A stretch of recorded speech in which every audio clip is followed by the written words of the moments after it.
This DVD training program explains the important workmanship standards for evaluating surface mount solder joints. The contents are organized into 4 sections: an introduction, which is common to both Class 2 and 3 training, dimensional criteria, specific to Class 2 and Class 3 products, and visual defect criteria, common to both Class 2 and 3. The focus of this training program is on solder joint evaluation using tin lead solder. While the criteria covered is the same for lead-free, there are important visual considerations between the 2 types. For a comparison and explanation of these differences, please see the training programs on lead-free surface mount assembly and lead-free surface mount rework. This introduction will explain surface mount termination styles, industry specifications for solder joint acceptance standards, classes of products, and solder joint terminology.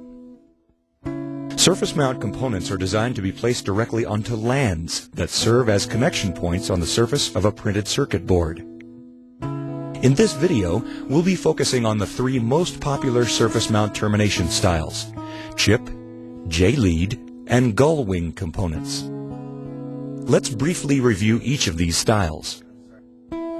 Chip components are typically ceramic-bodied packages with metal connections at either end, called terminations.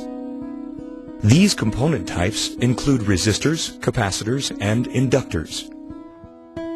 The J-lead is a metal lead that bends down and underneath a component in the shape of the letter J. Examples of J-leaded components are plastic-leaded chip carriers, or PLCCs, and small outline J-leads, or SOJs. The gull wing component has a metal lead that bends down and away, similar in appearance to a seagull's wing. Examples of gull wing components are quad flat packs, or QFPs, and small outline integrated circuits, or SOICs. 2 of the most widely used standards for determining solder joint acceptance are the IPC J Standard 001, Requirements for Soldered Electrical and Electronics Assemblies, which establishes the minimum acceptability requirements. The IPC A610, Acceptability of Electronic Assemblies, illustrates these requirements for many types of solder connections and assembly hardware. IPC has also developed a surface mount solder joint evaluation training and reference guide to provide convenient reference data for solder technicians and inspectors. This DVD explains the solder joint acceptance requirements contained in IPC DRM SMT. So, it may be helpful to follow along with your DRM SMT if you have a copy available. Any requirements not covered by the training and reference guide may also be found in the IPC A610 itself. Let's start by describing an acceptable solder joint. We'll be specifying minimum and maximum dimensions for all the various sizes and shapes of the solder fillet. Solder joints that fall outside of these limits will be considered a defect. We'll be discussing what that means in a moment. We'll also be showing the target or ideal condition for each type of solder joint. Although it's desirable to have nothing but perfect solder joints for every lead or termination, we all know that there are a multitude of factors that can affect the soldering process.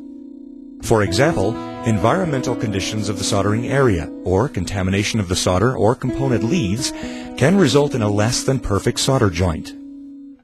A solder joint that barely meets the minimum acceptance requirements for a stereo would certainly not be desirable for a life support system. That's why surface mount solder joint quality requirements are divided into 3 classes, depending on the end use, the life expectancy, and the operating environment of the electronic assembly. Class 1 refers to general electronic products, which covers consumer electronics such as televisions, stereos, and video games. Class 2 includes computers, telephone systems, and other commercial equipment that falls into the category of dedicated service electronic products.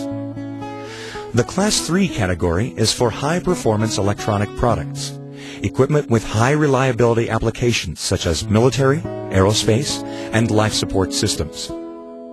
Your company may build only one class of products or products within all 3 classes. It's important that you know which criteria to apply. The repercussions of applying Class 1 workmanship requirements to Class 3 products are obvious. However, Applying Class 3 criteria to Class 1 products make the Class 1 products much more expensive to manufacture. If you have any questions about the type of assemblies you're working with and evaluating, feel free to ask your supervisor or trainer. Now let's return to the subject of solder joints that fall outside the minimum and maximum dimensions. It's important to understand that you're not expected to measure every single dimension for every solder joint on the board. But what should you do when you see a solder joint that doesn't meet the minimum size requirements? Do you leave this defect alone or touch it up? In some cases, especially in Class 3 products, the entire assembly could be rejected for one solder joint that doesn't meet the requirements of the specification. In cases like this, you may have to rework the solder joint. For Class 1 or 2 products, the decision may not be so simple. If there is only one solder joint that is slightly less than the required minimum size, it's important to check with your supervisor or a quality assurance person to determine whether the assembly can be passed or whether it needs to be reworked. This communication will also ensure that the source of the problem is corrected. On the other hand, when a Class 1 or 2 assembly has a solder joint that is way below the acceptable limits, so much that the joint is clearly too small to hold up during the mechanical stresses of day-to-day operation, you would need to make a decision to rework the solder joint. Again, the decision to rework a specific connection is different for every assembly and every company. The dimensional requirements in IPC J Standard 001 provide you with information you need to help you make these important decisions. Your company's or customer's requirements may be slightly more or less stringent than the J standard, and of course, those workmanship standards will be the final criteria. But it is helpful to know what the industry standards are to gain some perspective on the relative importance of each type of deviation. Your job is to know what the current requirements should be for every assembly you build. Our last topic in this introductory section deals with terminology. Regardless of the soldering specification you use, there are standard terms used to describe the attributes of a solder joint. Perhaps the most important term in the entire soldering vocabulary is the concept of wetting. Wetting is defined as the formation of a relatively uniform, smooth, unbroken film of solder, metallurgically bonded to the basis metal. Various degrees of wetting are characterized by the angle of contact between the solder and the basis metal. A smaller contact angle between the two surfaces is a general indication of better wetting and a stronger bond. A larger contact angle indicates a decreased ability of the solder to wet and flow over the surface. On any type of solder joint, the target contact angle is less than 90 degrees. A contact angle that exceeds 90 degrees usually indicates poor wetting or excessive solder. If a solder joint has a convex appearance as a result of excessive solder, however, it can be difficult to tell whether the surface is properly or poorly wetted. Convex fillets caused by excess solder extending over the land can sometimes be an acceptable condition. One attribute of a properly wetted joint is the presence of a smooth and uniform layer of solder, both on the surfaces of the lead or termination and on the surface of the land. The solder should also feather out smoothly onto the fillet or outline of the solder joint and be slightly concave or curved inward. One of the more easily detected conditions is non-wetting. Non-wetting is where solder simply does not bond to the surface of either the land, the lead, or the termination. Complete non-wetting is an unacceptable condition for any class of solder joint. De-wetting, by contrast, is characterized by irregularly shaped mounds of solder that are formed when the solder pulls back, almost as if it had changed its mind about wetting. De-wetting is harder to identify and may appear as a partially wetted condition, since the surfaces can be wetted at some locations, while the basis metal is covered only with a relatively thin film of solder in other places. Various degrees of de-wetting or non-wetting may be acceptable depending on the nature and class of the final product.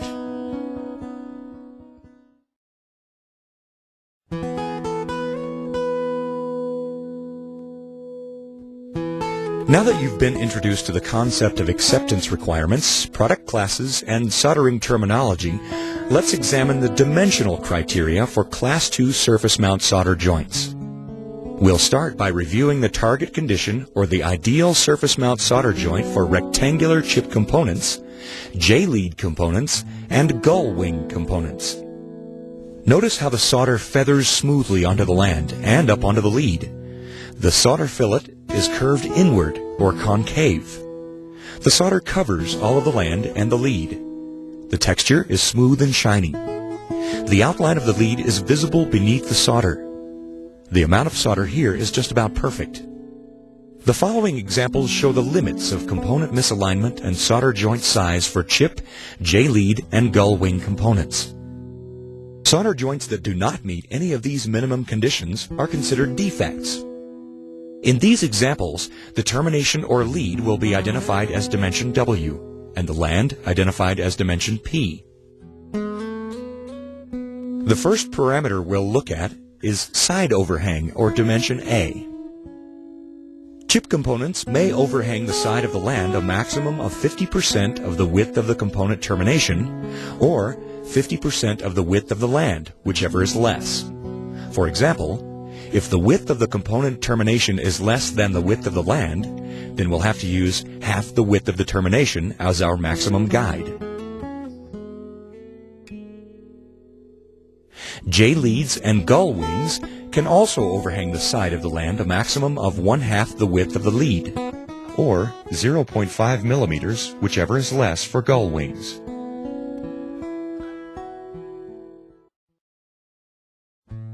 The next parameter we'll examine is end overhang, or dimension B.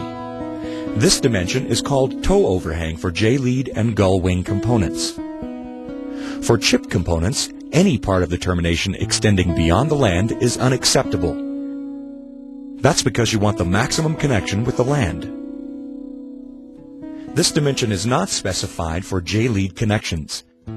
As long as the solder joint meets all of the other dimensional criteria, this condition would be acceptable. Any extension of the toe of a gull wing lead must not violate the minimum electrical clearance between any adjacent component or exposed circuit trace.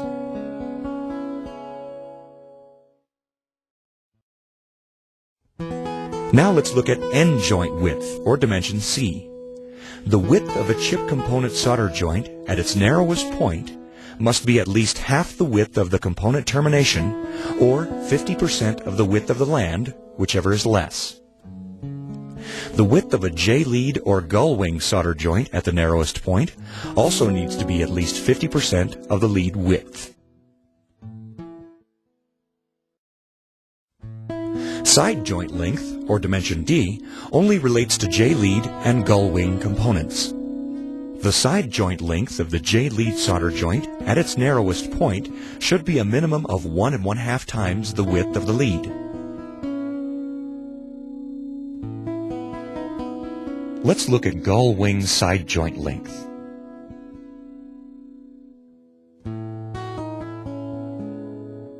If there is a long foot length, meaning that L is equal to or greater than 3 lead widths, the side joint length should be a minimum of 3 widths, or 75% of the foot length, whichever is longer. If there is a short foot length, meaning that L is less than 3 lead widths, the minimum side joint length is 100% of the foot length.